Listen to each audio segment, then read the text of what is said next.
When I heard your story, naalala ko talaga yung Isaiah 40 verse 31 na when you wait upon the Lord, He will renew your strength. Tulad ng nangyari sa inyo. And He will mount your wings like eagles. Even if you run, you will not feel weary. And even if you walk, you do not faint. So yun yung nangyari sa inyo. Siguro nga mahirap yung pinagdaanan, but because nandyan ang Panginoon, no? Nabuhayan kayo ng loob to go on and to move forward. Buongiorno! Ciao tutti! Ako po si Carlo. At ako po si May. Magkatuwang sa buhay dito sa Milan, Italy. At ito ang aming kwentong MX3.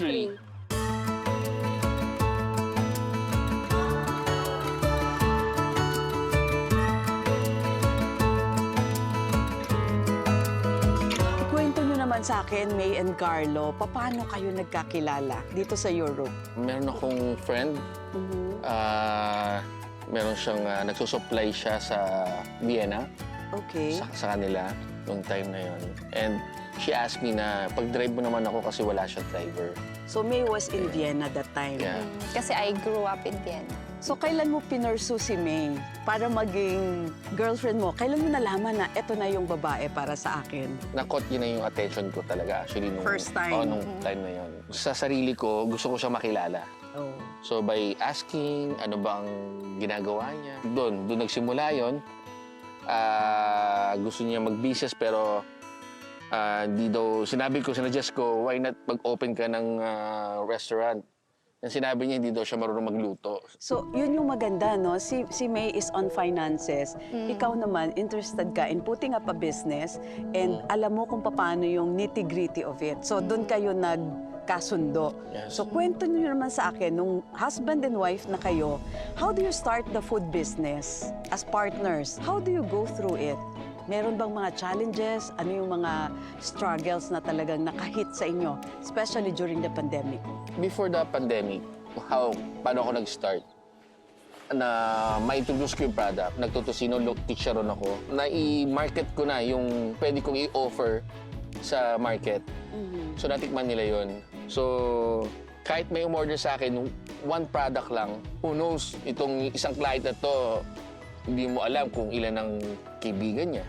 O masarapan siya, word of mouth. Yes, Yun. oo. So doon nag-start yon. So kaya nung nagbukas ako ng restaurant sa Milan, sa Lambrate, meron na akong client. Nasubukan na nila yung ibang product ko. And then, na-surprise sila, meron pa pala akong iba pang pwede ko i-offer. Meaning, yung negosyo nyo talagang pinatronize ng mga Filipinos din and other locals. Oo. So, habang nagpo-prosper yon, na-hit kayo ng pandemic. So, what happened then? Napag-usapan namin, sabi ko, dahil pandemic, why not kaya kung tayong lumapit sa client? May kliyente, may kliyente. So, para hindi tayo mawala sa circle, kung mag-online business tayo, Okay. yung ating product, like yung tosilog natin, gawin natin, ilipak natin yung tosino natin. Tinuloy-tuloy nyo yon. Yes, tinuloy Yung meat namin. processing. So, parang online ordering, online, tapos dinideliver nyo. Yeah. That was 3 years ago, 3 di ba? years ago. 3 or 4 years Bali, ago. ganito yun. Nung shortly before the pandemic, si Carlo kasi may vision siya eh.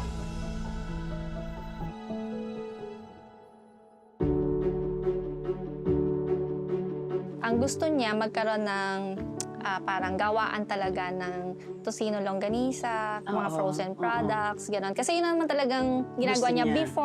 before pa nagkaroon ng restaurant and everything. So, vision niya talaga yon. Gusto niya magkaroon ng legal na Yes. dito na bumibili, hindi exported, gano'n. Oo. And na-share niya sa akin yon. And then, dahil pinlano namin yon, may nakita kaming pwesto, may inalok sa aming pwesto dito sa may Domo, malapit to Central. sa center. Oo. In-start namin i-renovate. It's a 300 square meter location. Medyo malaki. Yeah. Malaki siya with event catering, with ice cream, parlor, ganyan. 2019 kasi yun eh. So nag-start kami doon mga mid-2019, yung renovation and all. And then, bigla-bigla nag-hit yung pandemic ng January 2020. So, hindi na kami pwedeng mag-open. Yun yung nangyari. So you lost a lot. We lost a lot. We lost a lot of money. We lost even hope. I mean, hindi lang naman pera ang when you fail, hindi lang naman pera ang Emotion. Yeah, oo. ang nalulus mo. Kung hindi, you lose your dreams, your hope, sometimes even faith. Bad talaga yung timing. And then, nung time na yun, hanggang sa nag-pandemic, and then, doon pumasok yung idea namin ng online. Nung pandemic, it was our bread and butter. Oo. Yun na nakasurvive sa amin. So moving forward, after 4 years, nakabalik na kayo sa pagre-restaurant. And kumusta na yung takbo ng negosyo ngayon? Hindi naman kami nagsimula ulit nang meron kaming fund talaga. So, syempre, nakahirap din kami sa mga kaibigan, families, na gusto rin talaga kaming Makabalik. makabalik. Oo. Yun. And prayers na rin ng iba na ni-wish nila na sana makabalik kami. So, ayun, nangyari nga yun. Alam namin nandiyan si God. Yes, that's the best thing. no? Yes. And dahil kay God, may client kami. So doon ko na napatunayan na kahit anong yaman mo o kahit sa'yo na lahat, Yeah, kung wala siya, hindi mo Wala. kaya. tama. Oo. Kaya thank you nung time na yun, andun siya. Pinaramdam niya sa akin, tinanggal niya takot. Because you called upon the Lord. Yun ang pinaka-the best Kaya doon, no? nga eh. You seek the Lord. Kasi nga, yun ang pinaka-importante sa atin. Yung hindi nga tayo storm-free, but we are storm-proof pagka nandyan ang Amen. Panginoon sa Oo, atin, di totoo. ba? Puntahan natin yung MX3. How did you know about MX3? Paano nyo nalaman yung tungkol dito sa food supplement na ito? Through a friend, through TFC events, kilala ko yung MX3. Inintroduce sa akin ni Andrew. And sabi niya, try ko daw yun. And sabi ko, ano yan? And sabi niya nga, yung Health for health benefits. Alam ko, sa food supplement. So sa trabaho mo, stressful din kasi di ba ang dami Oo. mong inaasikasong client every day. Paano yan nakatulong din sa'yo ang pag-take ng MX3? Maganda na itulong din talaga sa akin ang MX3. Hindi ko ramdam yung pagod. Oo, nung nag-take ako noon. Actual timing yon kasi that time sinasabi ko na sa kanya na I think kailangan na natin ng mga supplements, vitamins. Catering masyado talagang nakaka-drain, stressful Yes. talaga, lalo na pagka talagang Maraming maraming tao. tao. Yung bang nakauwi na lahat pero ikaw maghuhugas ka pa, di ba? Nagliligpit ka pa, ganun. So, sabi ko sa kanya, parang di kaya na ng powers natin, yung physical powers natin. So, kailangan na nating So, nung time na yon, yun nga, na-recommend sa amin yung MX3. Tapos, ang favorite ko doon yung coffee. Coffee. Yung Si coffee. Carlo is the MX3 capsule.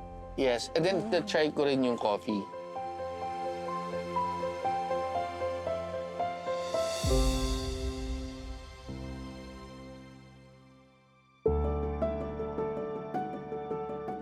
Do you think worth na i-promote ang MX3 sa mga fellow kababayans natin dito sa Milan?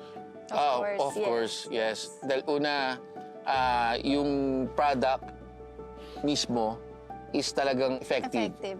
Yun yung number one eh. Any message that you can give for MX3? Super thank you. Papasalamat kami at actually it's a privilege na matry namin to and nandito na sila sa Europe, so hoping and also praying na ma-extend din yung MX3 sa mga kababayan natin, lalo na sila kasi pagod sa work, so makakatulong ito not only sa physical health nila and also sa spiritual being din nila. Thank you. Thank you so much, Carlo. Thank you, May. Thank you so much. Thank you so much. MX3, dito kami believe.